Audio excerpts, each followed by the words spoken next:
পাঠ ৭ অচলা বুড়ি রবীন্দ্রনাথ ঠাকুর। অচল বুড়ি মুখখানি তার হাসির রসে ভরা, স্নেহের রসে পরিপক্ক, অতি মধুর জরা। ফুলো ফুলো দুটি চোখে তার, দুই গালে আর ঠোঁটে উঠছে পড়ার হৃদয় যেন ঢেউ খেলিয়ে ওঠে। পরিপুষ্ট অঙ্গটি তার হাতের পড়ন মোটা, কপালে দুই ভুরুর মাঝখানে উলফি আঁকা ফোঁটা। গাড়ি চাপা কুকুর একটা মরছিল পথে, সেবা করে বাঁচিয়ে তারে তুলল কোনো মতে। খোড়া কুকুর সেই ছিল তার নিত্য সহচর, আধা পাগলি ঝি ছিল এক বাড়ি বালেশ্বর।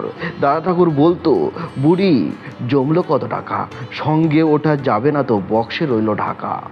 ব্রাহ্মণ দান করতে নাই চাও, নাই দাও না ধার, জানাই তো এই অসময়ে টাকা কি দরকার। বুড়ি হেসে বলে, ঠাকুর দরকার তো আছেই, সেই জন্য ধার না দিয়ে রাখি টাকা কাছেই। সাতরাপাড়ার কিয়াত বাড়ির বিধবা এক মেয়ে, এককালে সে ছিল বাপের বাড়ি আদর পেয়ে।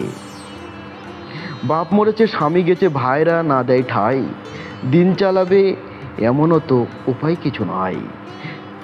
শেষকালে সে ক্ষুধার দায়ে দৈন দুর্দশা লাগে, চলে গেছে হাসপাতালে রোগী সেবার কাজে। এর পিছনে বুড়ি ছিল আর ছিল লোক তার, কংসারী ছিল বোনের ছেলের মুকুন্দ মুক্তার। গ্রামের লোকে সিসি করে যাতে ঠেললো তাকে, একলা কেবল অচল বুড়ির আদর।